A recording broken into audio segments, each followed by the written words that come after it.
आज की इस क्लास में हम लोग मैथ्स पेडागोजी के इंपॉर्टेंट क्वेश्चंस को डिस्कस करने वाले हैं, जो कि आने वाले सीटेट ही नहीं बल्कि जितने भी टेट एग्जाम्स हैं उन सभी के पॉइंट ऑफ व्यू से काफ़ी ज़्यादा इंपॉर्टेंट हैं। तो चलिए क्लास को स्टार्ट कर लेते हैं। तो वेलकम है आप सभी लोगों का आज की इस क्लास में। आज की इस क्लास का हम लोग फर्स्ट क्वेश्चन देखेंगे। देखिएगा, निम्नलिखित शाब्दिक समस्या के प्रकार को पहचानिए।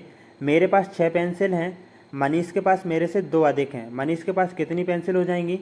देखिएगा, ये एक शाब्दिक समस्या के प्रकार को पहचानिए। यहाँ पर ये जो सेंटेंस लिखा हुआ है ना, तो आपको यह बताना है कि ये जो सेंटेंस है इसके पॉइंट ऑफ व्यू से कौन सा जो ऑप्शन है ना वह सही हो जाएगा। तो यहाँ पर देख लेते हैं। देखिएगा, मेरे पास 6 पेंसिल है। मान लेते हैं कि हमारे पास कितनी 6 पेंसिल हैं और मनीष नाम का कोई अन्य बच्चा है, उसके पास 2 अधिक हैं हमसे। ठीक है ना, 2 अधिक पेंसिल हैं मनीष नाम का जो बच्चा है उसके पास। तो मनीष के पास कितनी पेंसिल होंगी? तो इसका आंसर बताइएगा क्या हो जाएगा। क्या यह व्यवकलित जमा है या व्यवकलित घटा है या तुलनात्मक जमा है या फिर तुलनात्मक घटा है? सबसे पहले हम लोग यहाँ पर देख लेते हैं क्या इसमें तुलना की जा रही है फिर व्यवकलित किया जा रहा है। तो देखिए, हमारे पास 6 पेंसिल हैं और मनीष के पास हमसे 2 अधिक हैं, मतलब हमारे बीच और मनीष जो अन्य बच्चा है उसके बीच तुलना की जा रही है। तो ये व्यवकलित तो होगा नहीं। ठीक है ना, ऑप्शन नंबर ए और ऑप्शन नंबर बी यहाँ पर कट गया है। अब ऑप्शन नंबर सी और ऑप्शन नंबर डी में से आपको आंसर बताना है। अब हमको देखना है कि इसमें जमा हो रहा है या घटा हो रहा है। देखिए, हमारे पास 6 पेंसिल हैं और जो मनीष जो अन्य बच्चा है उसके पास हमसे 2 अधिक हैं, मतलब उसके पास 8 पेंसिल हो गई। मतलब ये क्या हो रहा है? जमा हो रहा है। ठीक है ना, तो ये तुलनात्मक जमा हो जाएगा। राइट आंसर क्या हो जाएगा? ऑप्शन नंबर यहाँ पर सी हो जाएगा। अगला देखेंगे, आरोही क्रम में व्यवस्थित करने पर निम्नलिखित में से कौन सी संख्या तृतीय स्थान पर होगी? यहाँ पर आरोही क्रम और जो अवरोही क्रम है इनसे रिलेटेड काफ़ी ज़्यादा क्वेश्चंस एग्जाम में पूछे जाते हैं। तो देखिएगा, ये जो संख्या है ना, इसको यदि हम आरोही क्रम में व्यवस्थित करते हैं तो तीसरे स्थान पर, तृतीय स्थान पर कौन सी संख्या आएगी? सबसे पहले आप लोग समझ लीजिए कि आरोही क्रम और अवरोही क्रम होता क्या है। देखिएगा, आरोही क्रम जो है ना बढ़ते क्रम में लिखा जाता है इस तरह से। ठीक है ना, 1 2 3 4। और जो अवरोही क्रम है ये किस प्रकार से घटते क्रम में लिखा जाता है। यहाँ पर 10 हो जाएगा, 9 हो जाएगा, 8 हो जाएगा और 7, कुछ इस प्रकार से जो है ना वह आरोही और अवरोही क्रम लिखे जाते हैं। अब हम देख लेते हैं यहाँ पर इन संख्याओं में जो है ना आरोही क्रम में व्यवस्थित करने पर तृतीय स्थान पर कौन सी संख्या आएगी। सबसे पहले हम लोग सबसे छोटी संख्या ले लेते हैं। तो यहाँ पर देखिए, सबसे छोटी संख्या कौन सी है? 0.77 है। ठीक है, इसके बाद कौन सी हो जाएगी? यहाँ पर हम लोग यहाँ पर देख लेते हैं इसके बाद कौन सी हो जाएगी। तो देखिएगा, यहाँ पर आप लोग देखिएगा, जो इसके बाद जो छोटी संख्या हो जाएगी वह कौन सी हो जाएगी? 7.007 हो जाएगी। अब हमको देखना है थर्ड स्थान पर कौन सी आएगी। जो थर्ड स्थान पर आएगी वही हमारा आंसर हो जाएगा। देखिएगा, थर्ड स्थान पर जो है ना, देखिए फर्स्ट स्थान पर तो ये आ गई, सेकंड पे ये आ गई है। इसके बाद हम लोग यहाँ पर देख लेते हैं 7.70। ठीक है ना, 7 क्या ये आएगी? या फिर यहाँ पर हम कह सकते हैं कि 7.70 ये आ जाएगी? बिल्कुल नहीं। देखिएगा, इनमें ना सबसे छोटी संख्या ये है 7 ठीक है ना 07 ये आ जाएगा। ठीक है, राइट आंसर हमारा ये हो जाएगा 7.07। देख लेते हैं हम लोग ये कहाँ पर है। ऑप्शन नंबर ए में है। ठीक है, राइट आंसर जो है ना हमारा ऑप्शन नंबर ए हो जाएगा 7.07। देखिए एक बार फिर से बता देते हैं, 0.77। ठीक है, इसके बाद आ जाएगी क्या? 7.007। इसके बाद थर्ड स्थान पर कौन सी जाएगी? थर्ड नंबर पर। तो यहाँ पर देखिएगा ये आ जाएगी 7.07। यहाँ पर ये आ जाएगी। आंसर यहाँ पर ऑप्शन नंबर ए हो जाएगा। इसके बाद हम लोग देख लेते हैं नेक्स्ट क्वेश्चन को देखेंगे। देखिएगा, एनसीएफ से रिलेटेड क्वेश्चन भी काफ़ी ज़्यादा एग्जाम में पूछे जाते हैं। आज की इस क्लास में हम लोग जितने भी क्वेश्चन कर रहे हैं ना, इसमें मिक्स क्वेश्चन हैं। जैसे कि आपको ना आरोही क्रम, अवरोही क्रम, एनसीएफ हो गया। ठीक है, इन सभी जो टॉपिक है ना इनसे रिलेटेड क्वेश्चन आपको मिलने वाले हैं। एनसीएफ, ठीक है ना, एनसीएफ इसको याद रखिएगा। एनसीएफ 2005 के अनुसार निम्नलिखित में से कौन से विषय प्राथमिक विद्यालय के गणित पाठ्यक्रम का भाग नहीं है? क्वेश्चन को ध्यान से पढ़िएगा। According to NCF national curriculum framework, ठीक है ना, इसके अनुसार जो है ना 2005 के अनुसार निम्नलिखित में से कौन से विषय, ये जो विषय दिए हुए हैं इनमें से कौन से प्राथमिक विद्यालय के गणित पाठ्यक्रम का भाग नहीं है? जो प्राथमिक है मतलब 1 से लेकर 5 तक ना, इनमें से किसको हम लोग जो गणित पाठ्यक्रम है उसमें शामिल नहीं कर सकते हैं? क्या प्रतिरूप को, अनुपात को, चौपड़ को या फिर सममिति को? बताइएगा इसका आंसर क्या हो जाएगा। देखिएगा, आंसर हो जाएगा ऑप्शन नंबर बी। ठीक है ना, जो अनुपात है ना इसको हम लोग जो है ना अकॉर्डिंग टू एनसीएफ, याद रखिएगा हम लोग बात कर रहे हैं यहाँ पर according to NCF national curriculum framework 2005 के अकॉर्डिंग हम लोग बात कर रहे हैं। तो उसके अकॉर्डिंग जो है ना प्राथमिक विद्यालय के गणित पाठ्यक्रम में अनुपात को शामिल नहीं करेंगे। वहाँ की प्रतिरूप, चौपड़ जिसको टाइलिंग भी बोला जाता है, सममिति, इनको सम्मिलित करेंगे। याद रखिएगा, ये जो क्वेश्चन है ना, जो प्रीवियस ईयर के जो क्वेश्चन पेपर हैं ठीक है, उनमें यह आ चुका है सीटेट में, याद रखिएगा। निम्नलिखित में से गणित में उपलब्धि कम होने का कारण क्या हो सकता है? तो बताइएगा, जो गणित में उपलब्धि कम होने का कारण है वह क्या हो सकता है? क्या गणित के स्वरूप की वजह से जो है ना बच्चों की उपलब्धि कम होती है, या फिर व्यक्ति की स्वाभाविक क्षमता, लिंग, ठीक है, क्या लिंग का प्रभाव भी पड़ता है कि ऐसा नहीं कि बच्चे जो है ना मैथ्स में अच्छे होते हैं, गर्ल्स जो रहती हैं वो बायो में अच्छी होती हैं, क्या इसका प्रभाव पड़ेगा क्या? या फिर सामाजिक सांस्कृतिक पृष्ठभूमि? आंसर देख लेते हैं। देखिएगा, आंसर यहाँ पर ऑप्शन नंबर डी हो जाएगा। सबसे पहले हम लोग देख लेते हैं कि ए बी सी क्यों नहीं होगा। निम्नलिखित में से गणित में उपलब्धि कम होने का कारण, देखिए लिंग तो बिल्कुल नहीं हो सकता है, ऐसा बिल्कुल भी नहीं है, क्योंकि देखिएगा हम लोग देखते हैं अक्सर स्कूल में गर्ल्स भी टॉप कर जाती है मैथ्स में और बॉयज़ भी कर जाते हैं, तो यहाँ पर लिंग का कोई संबंध नहीं है कि जो है ना यदि वह लड़का होगा तो मैथ्स में अच्छा होगा, लड़की होगी तो बायो में अच्छी होगी, ठीक है ना, तो इसका कोई संबंध नहीं है। इसके बाद व्यक्ति की स्वाभाविक क्षमता, क्या वह व्यक्ति की स्वाभाविक क्षमता के अनुसार जो है ना वह उपलब्धि कम होने का कारण है? देखिएगा, जितना अच्छा अभ्यास होगा ना बच्चा उतना अच्छा जो है ना वह कोई भी सब्जेक्ट हो उसमें वह अच्छा हो जाएगा। तो हम कह सकते हैं स्वाभाविक क्षमता भी जो है ना वह इसका कम होने का कारण नहीं है उपलब्धि का। गणित का स्वरूप भी नहीं है, क्योंकि गणित जो है ना सभी के लिए एक समान है, ठीक है। हम यहाँ पर यह कह सकते हैं कि सामाजिक सांस्कृतिक पृष्ठभूमि। देखिएगा, मान लीजिए एक स्कूल है, उसमें बच्चे को ना गणित पढ़ाई नहीं जा रही है, ठीक है, गणित छोड़ दी गई है, अदर सब्जेक्ट पढ़ाए जा रहे हैं, ठीक है ना, मैथ्स पर बिल्कुल ही फोकस नहीं किया जा रहा, उसकी जो पृष्ठभूमि है वहाँ पर भी गणित वगैरह का प्रयोग नहीं किया जा रहा है। तो इस प्रकार से हम लोग यहाँ पर कह सकते हैं कि जो गणित में उपलब्धि कम होने का कारण है उसमें सामाजिक सांस्कृतिक पृष्ठभूमि का काफ़ी ज़्यादा योगदान हो सकता है। आंसर यहाँ पर ऑप्शन नंबर डी हो जाएगा। अगला क्वेश्चन देख लेते हैं। उससे पहले देखिएगा, यदि आप लोगों को ये जो क्लास है इसका और जो अदर क्लासेस हैं जैसे कि साइकोलॉजी की classes, Hindi pedagogy, Sanskrit pedagogy, जो मैथ्स पेडागोजी है, एनवायरनमेंट पेडागोजी वगैरह, इनकी क्लासेस चाहिए, ठीक है ना, और साथ ही में इनकी क्लासेस का पीडीएफ चाहिए आपको बिल्कुल फ्री, तो आप हमारे टेलीग्राम के चैनल से ज्वाइन हो सकते हैं, जिसका लिंक आपको डिस्क्रिप्शन में मिल जाएगा। उस पर क्लिक कीजिएगा, आप सीधे हमारे टेलीग्राम चैनल पर पहुँच जाएंगे, तो वहाँ से जाकर आप सभी लोग ज्वाइन हो सकते हैं। अगला क्वेश्चन देख लेते हैं। यहाँ पर देखिएगा, निम्नलिखित में से कौन सा गणितीय ये के प्रक्रम में नहीं है? तो गणित के जो प्रक्रम में वह कौन सा नहीं है? मानस दर्शन, कंठस्थ करना, आकलन करना, पक्षांतरण। देखिए, पक्षांतरण तो बिल्कुल भी करते हैं, जिन्होंने मैथ सॉल्व किया उनको तो पता ही होगा, ठीक है ना, पक्षांतरण तो होता ही है। आकलन भी करते हैं, ठीक है ना। मान लीजिए जैसे कि एक क्वेश्चन है, ठीक है ना, हम छोटा सा क्वेश्चन देख लेते हैं, 1 से लेकर 5th तक के बच्चों को देते हैं। जैसे कि मान लो उनको ना आपने दे दिए हासिल वाले, ठीक है ना, क्या दे दिए, जोड़ दे दिए हैं, ठीक है, हासिल वाले जोड़ दे दिए हैं। बच्चा क्या करेगा? सबसे पहले तो इनका आकलन करेगा ना, किस प्रकार से 8 और 3 जुड़ेंगे, हासिल कैसे आएगा, ये सभी चीज़ें। मानस दर्शन भी करेगा, लेकिन क्या वो उनको याद करेगा? क्या वो बिल्कुल नहीं करेगा, ठीक है ना। तो गणित के पाठ्यक्रम में कंठस्थ करना बिल्कुल भी शामिल नहीं है किसी भी, ठीक है ना। देखिए, गणित हो, ईवीएस हो, हिंदी पेडागोजी हो, या फिर ईवीएस पेडागोजी हो, साइकोलॉजी पेडागोजी, उन सभी में कंठस्थ करना, रटना बिल्कुल भी वैलिड नहीं है, ठीक है। आंसर यहाँ पर ऑप्शन नंबर बी हो जाएगा, क्योंकि हमसे नहीं पूछा गया है, तो हम ना नेगेटिव ही लगाएंगे। यहाँ पर कंटेस्ट करना बिल्कुल भी गणितीय पाठ्यक्रम में नहीं है। अगला देख लेते हैं। यहाँ पर देखिएगा, परिभाषा है, और परिभाषाओं से रिलेटेड काफ़ी ज़्यादा क्वेश्चन जो है ना वह एग्जाम में पूछे जाते हैं। गणित सभी विज्ञानों का द्वार व कुंजी है, यह कथन किसका है? रोजर बेकन का, हैमिल्टन का, प्लेटो का, या फिर रसेल का? देखिएगा, हम लोगों ने ना जो गणित पेडागोजी है इसके कॉन्सेप्ट्स को भी क्लियर किया है। यदि आप लोगों ने उन क्लासेस को नहीं देखा है तो आपको डिस्क्रिप्शन और यहाँ पर देखिए आई बटन आ रहा होगा, यहाँ पर आप क्लिक करेंगे ना, आप यहाँ पर आपको लिंक दिख रही होगी, ठीक है ना। ये जो है ना परिभाषाओं से रिलेटेड वाली जो क्लास है ना उसकी लिंक यहाँ पर ऊपर आपको दिख रही होगी, इस पर आप क्लिक कीजिए और उस क्लास को भी देख लीजिएगा। सबसे पहले आप इस क्लास को देख लीजिए, बाद में उस क्लास को आप देख सकते हैं, जिसका लिंक आपको हम लोग ना डिस्क्रिप्शन में प्रोवाइड करा देंगे। तो बताइएगा इसका आंसर क्या हो जाएगा? देखिए, आंसर यहाँ पर हो जाएगा ऑप्शन नंबर ए, ठीक है। ये जो परिभाषा है, गणित सभी विज्ञानों का द्वार एवं कुंजी है, यह कथन रोजर बेकन का है, याद रखिएगा। अगला क्वेश्चन देख लेते हैं। लिखित समस्याओं में से कौन सा गणित में प्रश्न हल करने का कौशल है? देखिए, लिखित समस्याओं में से कौन सा ना, ये जो ऑप्शन दे रहे हैं उनमें गणित प्रश्न हल करने का कौशल है। आपके ऑप्शन देख लेते हैं। देखिएगा, चित्रांकन करना, पीछे से हल करना, रट लेना। देखिए, रटना तो बिल्कुल भी नहीं है, तो ये तो आंसर होने वाला नहीं है, ये हमारा कट गया है। अब हमारे बचे 3 ऑप्शन। देखिए ना, आपको पेडागोजी कैसे सॉल्व करना है हम आपको वह भी बता रहे हैं। सबसे पहले आप लोगों का उन ऑप्शंस को हटाना है जो आंसर नहीं हो सकते हैं। देखिए, रटना तो बिल्कुल भी नहीं है, विवेचन करना, चर का प्रयोग करना, प्रतिरूप देखना, कंठस्थ, फिर आगे कंठस्थ करना, मतलब ऑप्शन नंबर जो 3rd है ना यह भी नहीं हो सकता, सी। देखिए, फिर यहाँ पर भी कंठस्थ करना आ गया है, तो देखिए 3 तो बिल्कुल हट गए हैं। आंसर जो है ना अपने आप बिल्कुल सामने आ गया है।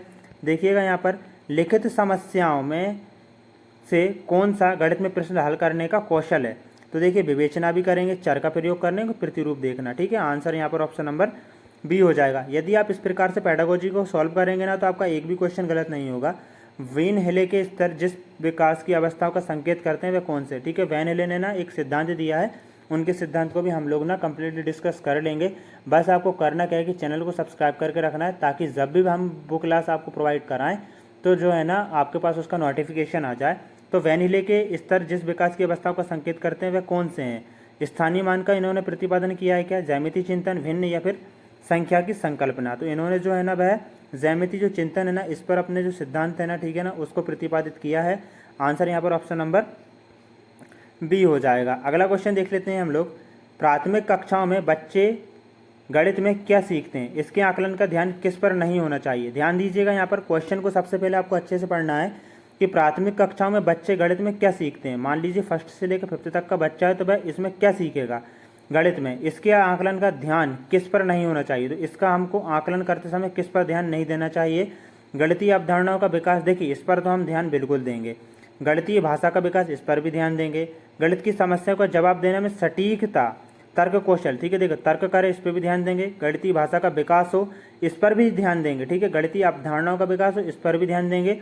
गणित की समस्याओं को जवाब दे, ठीक है, यहाँ तक तो ठीक था, लेकिन ये सटीकता क्या होता है, ऐसा नहीं है। ठीक है, बच्चा फर्स्ट से लेकर 5th तक है, ठीक है ना, भाई एकदम से सटीकता हम जो है ना उससे नहीं कहेंगे कि बिल्कुल सटीक आंसर दे, क्योंकि देखिएगा गलती करेगा तो हमको पता तो लगेगा कि भाई सीखेगा। ठीक है ना, सटीकता वगैरह ना, ये रटना, सटीकता, ये नेगेटिव टैग वर्ड्स हैं। आंसर यहाँ पर ऑप्शन नंबर सी ही हो जाएगा।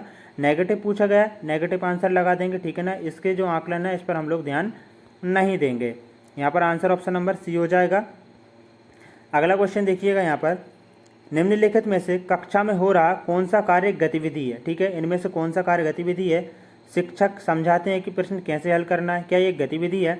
बच्चों द्वारा कविता के रूप में गिनती का वाचन, देखिए ये गतिविधि हो सकती है, बट ठीक है ये नहीं है। बच्चों द्वारा स्वयंपट से नकल करना कोई गतिविधि नहीं हो सकती। ठीक है ना, बच्चों को अन्वेषण में लगाना, क्या ये हो सकती है अन्वेषण में लगाना। ऑप्शन नंबर बी और ऑप्शन नंबर डी में काफ़ी ज़्यादा कॉम्पिटिशन है, तो बताइएगा इसका आंसर क्या हो जाएगा। देखिए इसका आंसर देख लेते हैं हम लोग। आंसर है यहाँ पर ऑप्शन नंबर डी। देखिए कविता के रूप में बच्चे गिनती गा रहे हैं, ठीक है ना, गिनती का वाचन कर रहे हैं, बट यहाँ पर अन्वेषण, अब अन्वेषण का मतलब क्या होता है भाई, अन्वेषण का मतलब होता है खोज करना। ठीक है ना, जब बच्चे खोज करेंगे ना तो काफ़ी अच्छे से सीखेंगे। देखिएगा आप ही यदि किसी चीज़ की खोज करेंगे तो कितने अच्छे से सीख सकते हैं। तो यहाँ पर जो है ना यह एक गतिविधि है, खोज करना। अगला क्वेश्चन देख लेंगे हम लोग। देखिएगा बच्चों के बीच गिनती के कौशल को विकसित करने के लिए निम्नलिखित में से कौन सा पूर्व संख्या अवधारणा के रूप में सीखने के लिए आवश्यक नहीं है, पूछा गया है। ठीक है, क्वेश्चन को ध्यान से पढ़िएगा जब आप ना एग्जाम हॉल में बैठें और क्वेश्चंस को यहाँ पर आप लगाएंगे, क्योंकि आप जल्दी जल्दी में ना क्वेश्चन को नहीं पढ़ेंगे तो इस नहीं को नहीं पढ़ पाएंगे, और हैं करके ना इसको पढ़ लेंगे और आप आंसर बिल्कुल गलत लगा के आ सकते हैं। बच्चों के बीच गिनती के कौशल को विकसित करने के लिए निम्नलिखित में से कौन सा पूर्व संख्या अवधारणा के रूप में सीखने के लिए आवश्यक नहीं है। एक एक संगतता, क्रमबद्धता, संख्या नाम यादृच्छिक रूप से पढ़ना या फिर समूह बनाना। आंसर है यहाँ पर ऑप्शन नंबर सी। ठीक है ना, संख्या का नाम यादृच्छिक रूप से पढ़ना। ठीक है, संख्या का नाम बिल्कुल पढ़ना। ठीक है ना, ये जो है ना इस पर हम लोग आवश्यक नहीं है। एक एक संगतता, 1 2 3, ठीक है, क्रमबद्धता भी पढ़ना पड़ेगी। ठीक है, समूह वगैरह भी बना सकते हैं, 2 + 2 कितना हो जाएगा, 4 हो जाएगा, इन पर फोकस करेंगे, बट संख्या नाम यादृच्छिक रूप से पढ़ना इसलिए आवश्यक नहीं है। अगला क्वेश्चन देख लेते हैं यहाँ पर। गणित सीखने के संबंध में निम्नलिखित में से कौन सा कथन सत्य है। तो गणित सीखने के संबंध में कौन सा कथन सत्य है। गणित सीखने के लिए एक कठिन विषय है, ऐसा कुछ नहीं है। ठीक है ना, आमतौर पर लड़कियां गणित, ऐसा भी कुछ नहीं है। ठीक है ना, हर कोई गणित सीख सकता है, बिल्कुल सही बात है। ठीक है ना, गणित केवल, देखिए नेगेटिव टैग वर्ड आ गए, बिल्कुल ईजी है। यहाँ पर पेडागोजी देखिए इसमें क्या है, कठिन विषय। क्यों है भाई कठिन विषय, ठीक है ना, जरूरी थोड़ी है। और क्या सिर्फ लड़कियाँ सीख सकती हैं, लड़के, सॉरी माफ़ कीजिएगा, लड़कियाँ गणित में कमज़ोर क्यों होंगी, लड़कियाँ क्या गणित नहीं सीख सकती हैं। ठीक है, ये भी नहीं है। यहाँ पर केवल का प्रयोग आ गया है, आंसर अपने आप ठीक है निकल आया है कि हर कोई गणित सीख सकता है। ये गणित के विषय में बिल्कुल सही है। आंसर भी देख लेते हैं, देखिए बिल्कुल सी आंसर है। देखिएगा यहाँ पर आपके लिए इन्फॉर्मेशन है, आपको यदि फ्री CTET के जो CTET है इसके नोट्स चाहिए तो आप हमारे टेलीग्राम के चैनल को ज्वाइन कर सकते हैं, जिसका लिंक आपको डिस्क्रिप्शन में मिल जाएगा। ठीक है, और जो अदर क्लासेस हैं, psychology, Hindi pedagogy, environment, Sanskrit pedagogy, maths pedagogy, इन सभी क्लासेस की प्लेलिस्ट का लिंक आपको डिस्क्रिप्शन में मिल जाएगा। अगला क्वेश्चन देख लेते हैं। आकृतियों के निम्नलिखित पहलुओं में से किसका प्राथमिक स्तर से कोई संबंध नहीं है। ठीक है ना, तो बताइएगा किसका जो है ना प्राथमिक स्तर 1 से लेकर 5वीं कक्षा तक जो है ना संबंध नहीं है। प्रतिरूप, पैटर्न, कोण, सममिति या फिर चौपड़। आंसर हो जाएगा ऑप्शन नंबर बी, ठीक है ना। कोण क्या आप बच्चे को 1 से लेकर 5वीं क्लास में पढ़ाएंगे, बच्चा छोटा है, ठीक है ना, तो ये कोण है ना, ये प्राथमिक स्तर से कोई संबंध नहीं रखता है, बल्कि ये जो माध्यमिक स्तर या उच्च स्तरीय कक्षा रहती है उसमें पढ़ाए जाते हैं। आगे देखिएगा, नेक्स्ट क्वेश्चन है, गणित से भयभीत होने और उसमें असफल होने के लिए निम्नलिखित में से किसे एक कारण नहीं माना जा सकता है। कक्षा कक्ष के अनुभव को, प्रतीकात्मक संकेत, गणित की संरचना या फिर लैंगिक भेद। देखिए लैंगिक भेद जो है ना इसको हम लोग कारण नहीं मान सकते हैं, क्योंकि लिंग से इसका कोई लैंगिक जो है ना इससे कोई फर्क नहीं पड़ता है कि कोई लड़की है सिर्फ बायो में अच्छी या मैथ्स में अच्छी है, ठीक है, या लड़का मैथ्स में अच्छा है बायो में अच्छा नहीं है, ठीक है ना। तो यह एक जो है ना कारण नहीं माना जा सकता है गणित में असफल होने का। बाकी कक्षा कक्ष के अनुभव अच्छे नहीं होंगे तो बच्चा गणित में बिल्कुल असफल हो सकता है। टीचर अच्छे से ना पढ़ाए, प्रतीकात्मक संकेत अच्छे ना हो, ठीक, गणित की संरचना अच्छी ना हो, ठीक है, विधियाँ अच्छी ना हो उसकी, ठीक है, जो टीचर के द्वारा पढ़ाई जा रही हैं। सामान्य से विशिष्ट का सिद्धांत निम्नलिखित में से किस में प्रयोग होता है। क्या आगमन निगमन विधि में, आगमन में, निगमन में, संश्लेषण या फिर विश्लेषण। आंसर है ऑप्शन नंबर बी, ठीक है ना। हम बात करें सामान्य से विशिष्ट या निगमन विधि में प्रयुक्त तो होता है। अब एक क्वेश्चन आपके लिए है कि आगमन विधि और निगमन विधि का प्रतिपादन किसने किया है, आप कमेंट बॉक्स में बताएं। नेक्स्ट क्वेश्चन है, अबेकस का प्रयोग छोटी कक्षाओं में किस शिक्षण में प्रभावी होता है।